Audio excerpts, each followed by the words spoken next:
এবার এখানে একটা প্রশ্ন জাগে যে তাহলে আল্লাহ তাআলার অস্তিত্বের প্রমাণ কি? আল্লাহ তাআলা অস্তিত্বের প্রমাণ কি? আল্লাহ যে আছেন তার দলিল কি? আল্লাহ যে আছেন, আল্লাহর অস্তিত্ব, আল্লাহর উজুদ যে আছে, এ সম্পর্কে কি প্রমাণ রয়েছে, কি দলিল রয়েছে? এ সম্পর্কে পবিত্র কুরআন এবং হাদিসে অসংখ্য দলিল রয়েছে, অসংখ্য দলিল রয়েছে।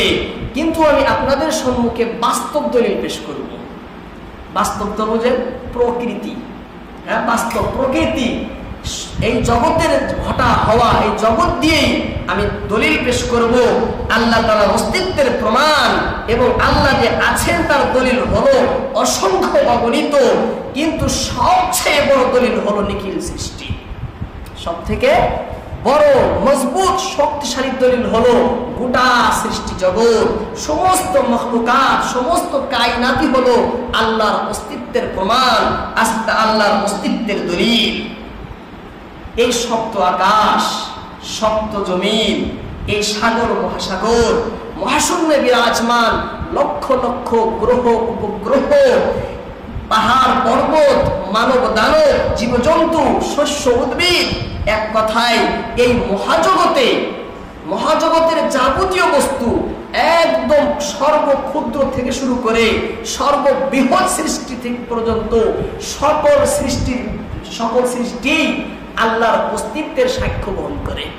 সবাই আল্লাহর অস্তিত্ব, আল্লাহ যে আছেন, হ্যাঁ, এটার দলিল তারা পেশ করে, প্রমাণ পেশ করে গোটা সৃষ্টি জগতি।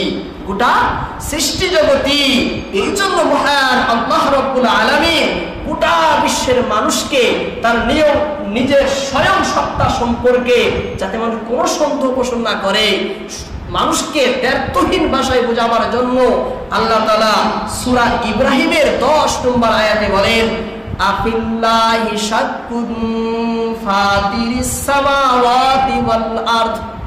আল্লাহ বলেন, সপ্ত আকাশ ও সপ্ত জমিনের সৃষ্টিকর্তা আল্লাহর ব্যাপারে কি তোমরা সন্দেহের মধ্যে রয়েছো?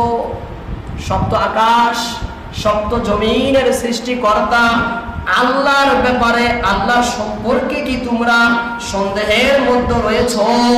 আফিল্লাহি শাক্কুন ফাতিরিস সামাওয়াতি ওয়াল আরদ। আচ্ছা তোমরা বলো, আচ্ছা তোমরা আল্লাহর অস্তিত্বে সন্দেহ করছো, অথচ মানুষের স্বভাবজাত প্রকৃতি তার অস্তিত্বের সাক্ষ্য দিচ্ছে, তার স্বীকৃতি দিতে বাধ্য হচ্ছে গোটা বিশ্বজগৎ।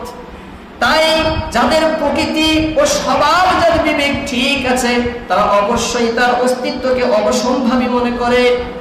সকলেই অবশ্যই সন্দেহে সকল প্রাণীরাই আল্লাহর অস্তিত্ব, আল্লাহর উজুদ, আল্লাহর স্থিতি স্বীকার করতে বাধ্য। যত বিবেকবান আছে, জ্ঞানীরা আছে, যখন তারা জগতের দিকে তাকায়, এই জগৎ দেখার পরে আল্লাহ যে আছে এই সন্দেহটা দূর হয়ে যায়। অন্তরের ভিতরে পরিষ্কার ভাবে, বিনা সন্দেহে, স্পষ্ট ভাবে আল্লাহর অস্তিত্বের বিশ্বাস আপনি ভাবেই সৃষ্টি হয়ে যায়। হ্যাঁ, এই জন্য আল্লাহ বলছেন, যিনি আকাশ জমিনকে সৃষ্টি করেছে সে আল্লাহর ব্যাপারে সন্দেহ করছো? সে আল্লাহর ব্যাপারে সন্দেহের কোনো অবকাশ নেই।